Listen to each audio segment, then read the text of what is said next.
A lo largo de la historia, las personas se han hecho la pregunta de qué significa hacer lo correcto. Cada una de las épocas presentadas a continuación van a exponer un poco de lo que significa, empezando desde la antigua Grecia, pasando por el cristianismo y llegando a la modernidad. También, distintos autores han expuesto sus teorías sobre el desarrollo moral, como Durkheim, Piaget y Kohlberg.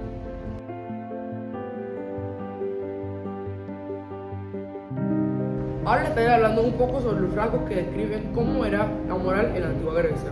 Uno de los principales rasgos que puede describir la moral en la antigua Grecia es el arete. Se preguntarán ustedes, ¿qué es el arete? Bueno, el arete era lo que los griegos consideraban la excelencia. Para ellos, la excelencia era el punto más alto que existía y este punto más alto le llamaban arete. Como saben, en la antigua Grecia las mujeres eran un poquito hechas aparte en ese sentido, así que esta parte del arete era más considerada o más vista para los hombres. También está la excelencia y el sobresalir.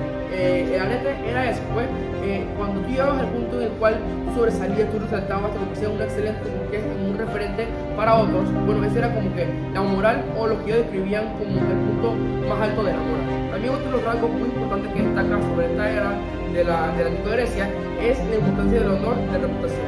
Hubo una época en la cual para ellos era muy importante la reputación. Ellos consideraban que este era el punto más alto de la sociedad. La reputación era lo que más importaba para cada uno de ellos y ellos basaban la moral en la reputación y también en la opinión pública. A ellos les importaba mucho lo que los demás pensaran de ellos. La opinión que alguien tenía de ti en esa época era fundamental y podía destruir de una u otra manera tus criterios o tus argumentos, y podía también destruir tu manera de ver las cosas. Entonces también otro de los aspectos importantes que destaca aquí es los dioses del amor. Habían varios dioses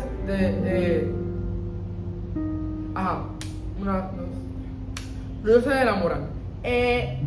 Los dioses en los que los dioses creían eran muy aprovechados en ese sentido, pero ellos consideraban que ellos consideraban que la moral de los dioses provenía a saber a través de la sabiduría práctica. Otro rasgo a destacar es la transformación de los filósofos, como Sócrates. Sócrates quería que la moral estaba directamente relacionada con el conocimiento. También estaba Platón, que consideraba que la moral era una realidad suprema. Era un punto en que la humanidad nunca va a llegar. Y también él consideraba que la moral era como ordenar el alma. También estaba Aristóteles, que él consideraba la moral como proyectar buenas acciones, como lo que muchas personas consideran ahora, que si tú vas a la calle y le preguntas a alguien ¿qué es para ti la moral? Bueno, decidir entre lo bueno y lo malo, pues. Bueno, este es un pensamiento que surgió desde Aristóteles, que él consideraba que la moral tenía todo que ver con la proyección de buenas acciones. Ahora les hablaré un poco acerca sobre la educación moral cristiana. La educación moral cristiana está fundamental en el mensaje del Evangelio, que el amor como principio, esencia y finalidad de la vida humana. A este ideal se le ha llamado metafóricamente el imperio del amor, para poder expresar que el amor no es un sentimiento, sino una ley que es superior y ordena la conducta, transforma los corazones y también orienta la convivencia humana. Esta visión busca transformar las personas que vivimos con valores de Jesús, que construyamos comunidades justas y también solidarias y que también sean espiritualmente libres. Algunos rasgos a destacar sobre el imperio del amor o la educación moral cristiana es que la educación moral cristiana parte de dos mandamientos esenciales que fueron enseñados por Jesús. Estos dos mandamientos son amar a Dios sobre todas las cosas y amar al prójimo como uno mismo. Estos dos principios nacen de todos los valores, decisiones y acciones morales del cristiano. En este imperio, el amor es la regla que guía la vida personal y comunitaria. Otro rasgo a destacar también de la moral cristiana es que Jesús es el modelo moral. El cristianismo nos enseña que no son normas, sino que es una persona modelo. Esa persona es Jesús. Él encamina virtudes como lo son la misericordia, la humildad, el perdón, el servicio, la justicia, la compasión y también la solidaridad. Él nos ha enseñado que debemos aprender a vivir como Él y traducir sus acciones a la vida real. También, otro rasgo que destaca es valorar los valores centrales del imperio del amor.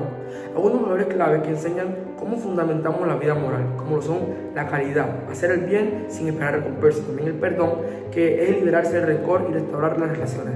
También está la paz, que es promover la armonía en la familia, escuela y sociedad. También está la justicia, que es tratar al otro con dignidad y equidad, como nos gustaría ser tratados. También está la esperanza, que es confiar en Dios incluso en los momentos más difíciles. También está la honestidad, que es vivir vivir con transparencia, integridad y respeto. También está el respeto, reconocer el valor sagrado de cada persona, reconocer que aunque todos seamos individuos distintos, debemos respetar las decisiones, los pensamientos y los criterios de cada persona. Otro rasgo a destacar también en los métodos de la educación moral. El imperio del amor se forma a través de las prácticas concretas que educan el corazón, como son la enseñanza de la Biblia. Aquí lo podemos ver como geográfico. El imperio del amor, o la educación cristiana moral, está basada mucho en la enseñanza de la Biblia, que son los relatos, las parábolas y la enseñanza que Jesús nos dejó, que sirven como guía para la moral diaria. También está la oración, que educa la integridad, la reflexión y la conexión espiritual con Jesús. También está la comunidad cristiana. La familia y la iglesia nos ayudan a reforzar estos valores mediante el ejemplo, el acompañamiento y la disciplina amorosa. También está la práctica del servicio. Nos ayuda a ser necesitados, compartir, visitar enfermos, donar y colaborar con las personas que siempre lo necesitan.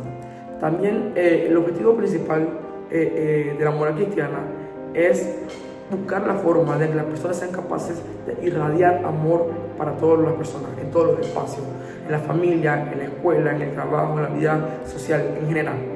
El imperio del amor no se refiere a un poder político, sino a un reino espiritual donde el amor gobierna y la conducta crea una sociedad más humana. La modernidad y la autonomía moral. Ahora les hablaré un poco de esto. La moralidad representa un periodo de transformación profunda en la manera de comprender la moralidad. Mientras que en épocas anteriores la moral se basaba principalmente en la tradición, la religión o en la autoridad externa, la moralidad actualmente en la modernidad es una idea de revolución. La moral debe nacer de la razón y de la capacidad del ser humano para decidir por uno mismo. A este principio se le llama autonomía moral y se convierte en uno de los pilares del pensamiento ético moderno. Su desarrollo modifica la forma en la que entendemos la libertad, la responsabilidad y el papel del individuo en la sociedad. Ok, aquí tengo un ejemplo que es chistoso, que dice, aquí hay un papa que dice, eso es pecado mortal. Aquí hay un abogado que dice, es un delito penal. Y aquí hay una mujer que dice, es mi decisión. Bueno, este es un claro ejemplo en el que podemos identificar de qué trata o de qué va más o menos la moral moderna. ¿Y qué significa la autonomía moral? Bueno, este término autonomía moral proviene del griego autos, que significa uno mismo, y nomos, que significa ley. Por lo tanto, autonomía moral significa ser capaz de darse a sí mismo sus propias normas morales y buscarla en la razón y no en posibilidades externas. También se preguntarán, ¿cómo surge la autonomía moral o en la modernidad? Bueno, durante la era moderna de los siglos XX al siglo XIX, varios factores impulsaron esta visión. El auge de la razón. Los filósofos de una ilustración creían que la razón humana podía guiar la vida sin depender de tradiciones fijas. También está el cuestionamiento de la autoridad. Se desafiaban los sistemas morales basados únicamente en la religión, la monarquía o la costumbre. También está la defensa de la libertad individual. Se empieza a valorar al individuo como el centro de las decisiones éticas. Y por último, la ciencia y el pensamiento crítico. Estas fomentaban explicar el mundo de argumentos racionales y no dogmas. Otro rasgo a destacar sobre la moral en la modernidad es el Kant y la autonomía moral. El filósofo más importante de este tema es Immanuel Kant, este personaje que pueden ver aquí. La moral. Él pensaba básicamente que la moral no debe basarse en emociones, consecuencias o mandato externo. También pensaba que la moral surge de la razón práctica, que es didacta y universal. También pensaba que la verdadera libertad es obedecer la ley moral que está en ti mismo y reconocer que es justa. Otra característica a destacar sobre la moral en la modernidad es la universalidad. Dice que las normas deben aplicarse a todos sin excepción, no depende del lugar, cultura o de tradición. También dice que habla de la racionalidad. Dice que el criterio principal para decidir lo moral es la razón. También habla de la libertad, que es cuando el individuo elige una conducta moral con autonomía, no por obediencia ciega. Y también está la responsabilidad personal. Si la moral nace de la razón propia, cada persona es responsable de sus decisiones. Esto quiere decir que cada persona que se basa en la modernidad y la autonomía de la moral tiene la capacidad de pensar. Aquí tengo un pequeño recuadro que dice: actúo, pienso, siento. Y es un círculo en el cual se basa la modernidad y la autonomía. ¿Cuál es el impacto de la autonomía moral en la sociedad? Bueno, en la política ha impactado mucho porque han surgido derechos humanos como la ciudadanía y la igualdad ante la ley.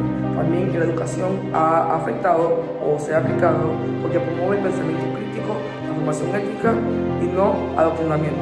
Esto nosotros como psicopedagogas lo hemos visto mucho profundidad porque hemos visto cómo de una u otra forma la educación de antes no es la misma que ahora está realmente fomentándose más el pensamiento crítico, no tanto es imposición, o no solamente que lo que el maestro dice se hace, sino que le está dando al ser humano la capacidad de pensar, de procesar y de adecuar la información a la manera en que ve la vida de cierto modo.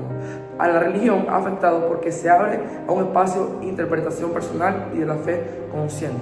Y en la vida cotidiana esto ha ayudado a que se valore la reflexión ética individual, no solo como consumo. Bueno, para poder explicarles como un pequeño resumen de la modernidad. La modernidad es una marca, es como un cambio, ha sido decisivo en la historia de la moral.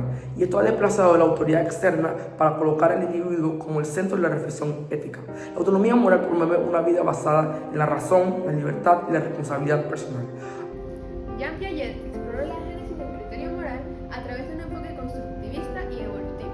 Él argumentaba que el desarrollo moral se dividía en etapas en que seguía el desarrollo cognitivo. Sus investigaciones se basaban principalmente en el juego de las canicas y las reglas, en donde se demostró que hubo una transición de un razonamiento moral heterónomo a uno autónomo. Piaget se basaba principalmente no en las acciones del niño, es decir, si infringían las normas o no, sino en cómo pensaba, es decir, se basaba en el razonamiento moral del niño. Como primera teoría les voy a presentar la teoría de la moral social propuesta por Durkheim. Este fue uno de los primeros teóricos en presentar lo que era realmente la sociología, darle un significado, pues su objetivo de estudio eran los hechos sociales. Para él, estos hechos son formas de sentir, pensar o actuar que existen de manera externa en el individuo. Sin embargo, de alguna u otra forma llegan a afectarlo en su vida cotidiana. Les voy a poner un ejemplo sencillo. Cuando nosotros respetamos la luz roja del semáforo o cuando llegamos a un lugar y decimos buenos días, nadie nos está obligando realmente a hacerlo. Sin embargo, nosotros lo hacemos porque son normas ya establecidas y no queremos que haya un rechazo. Para Durkheim, la moral era como un pegamento que mantenía unida a nuestra sociedad. Por ejemplo, si un grupo de personas considera que ayudar a otras personas es importante, esto fomenta la solidaridad, haciendo que la moral sea colectiva, o sea que sea en sociedad. Esta fue la teoría de Durkheim.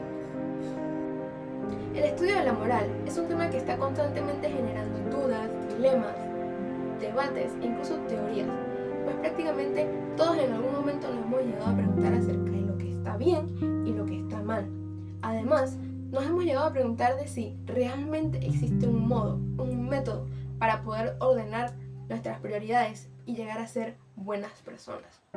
Las categorías que utiliza Kohlberg para señalar el nivel de desarrollo moral son una manera para expresar la diferencia que se da al modo de razonar de alguien que está aprendiendo, que va creciendo. Estas son las 3 categorías que utiliza Kohlberg. Entonces, vamos a hablar sobre la primera fase, la fase preconvencional. En esta primera fase, que según Kohlberg dura hasta los 9 años, la persona juzga los acontecimientos basado en lo que le pasa a sí mismo. Entonces, pasemos a la segunda fase, la fase convencional. En esta se suele desarrollar el pensamiento en los jóvenes y también en los adultos. Además, se tiene en cuenta que existe una serie de intereses individuales y una serie de intereses sociales entre lo que está bien y lo que está mal. La tercera fase, la postconvencional. Las personas que se encuentran en esta fase se basan en principios morales propios, es decir, que no deben coincidir con normas establecidas. Además, también tienen en cuenta los valores y las libertades individuales, no necesariamente basándose en el interés propio. Como resumen, podemos entender que hay 3 teorías de desarrollo moral, la de Kohlberg, la de Piaget y la de Durkheim, están basadas en una sola cosa, obviamente la moral, pero todas dirigidas hacia aspectos diferentes. Como conclusión, el día de hoy, a través de la vista previa que le hemos hecho a todas estas diferentes perspectivas sobre la moral, nos hemos dado cuenta de que no hay una sola forma de entenderla. Que cada autor, cada tradición y cada época se convierte en una pieza de rompecabezas para construir el significado de la moral. Desde la enseñanza de los antiguos griegos hasta la enseñanza del amor del cristianismo y también la idea moderna de pensar por uno mismo. Esto nos hace entender que la moral, más que regla, es un conjunto, es una guía que se construye a través de la sociedad, la educación y los pensamientos que nacen en nosotros.